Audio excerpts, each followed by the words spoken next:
भाई अपने बच्चे को पालने के लिए मुझे मजदूरी करनी पड़े तो मैं वो करूंगा, अगर मुझे रिक्शा चलानी पड़े तो मैं वो करूंगा, अगर ईंट उठानी पड़ेगी, अगर रेती उठानी पड़ेगी तो मैं वो करूंगा। लेकिन एक इन्फ्लुएंसर की बात भी सुनिए, मुझे अपना बच्चा पालने के लिए ना सोना भी पड़ेगा ना। बिफोर आई से समथिंग, मेरे को ये भाई का रिएक्शन समझ नहीं आया, कैसे करता, मतलब ये सेंटिमेंटलिटी और सिंपथी में ऐसा कर रहा है, या फिर बहन क्या बोल रही है पॉडकास्ट पे, ऐसे मत कर।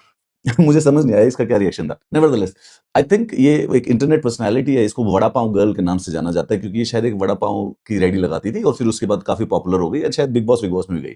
तो किसी पॉडकास्ट में अपने मदरली इंस्टिंक्ट को बताने की कोशिश कर रही है कि भाई अगर मेरे को मेरे बच्चे पालने पड़े ना तो मैं किसी के साथ सोने के लिए भी तैयार हूं, बट करना पड़ेगा। And then she thinks that it is a very profound thing which she said.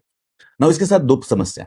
सबसे पहले तो ये बेहतर एनोलॉजी दे सकती थी, ये कह सकती थी कि भाई मातृत्व इतनी बड़ी चीज होती है कि अगर मुझे अपने बच्चे पालने के लिए वड़ा पाव की रेहड़ी भी लगानी पड़े तो भी मैं करूंगी, मजदूरी भी करनी पड़े तो भी मैं करूंगी, and that would have sent a better and correct message about the mother love.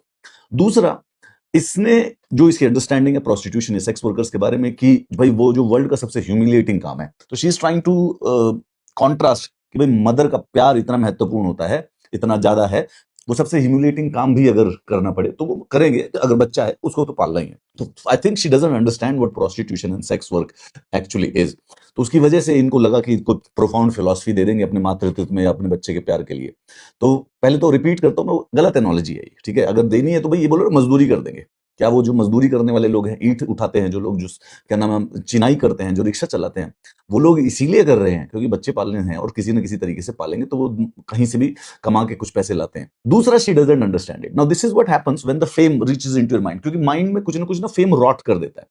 तो पढ़ाई अच्छी तरह से या चीजों को समझना अच्छी तरह से नहीं है तो फिर इस प्रकार के रैंडम सोचने में प्रोफाउंड बट एकदम कचरा और गोबर निकल जाता है। इससे बच्चों को भी थोड़ा सा इंपैक्ट आएगा, क्योंकि लड़कियां कुछ सुनेंगे एंड दे विल लाइक कि oh maybe getting into prostitution और sex work is some kind of a massive sacrifice जो कि हमें करना है हमारे प्यार का, हमारे बच्चों के लिए या हमारे फैमिली के लिए। That is not how it works, ठीक है। देयर आर, अगर बच्चों को पालना है, there are literally 1000 things that you can do which a honest and hard working person shall do. तो मैं कहना चाहता हूं कि अपनी जो लाइफ की फिलॉसफी है या अपने जो लाइफ के प्रोफाउंड आइडियाज हैं वो जनरली किसी इंटरनेट पर्सनैलिटी से ना लिए जाएं।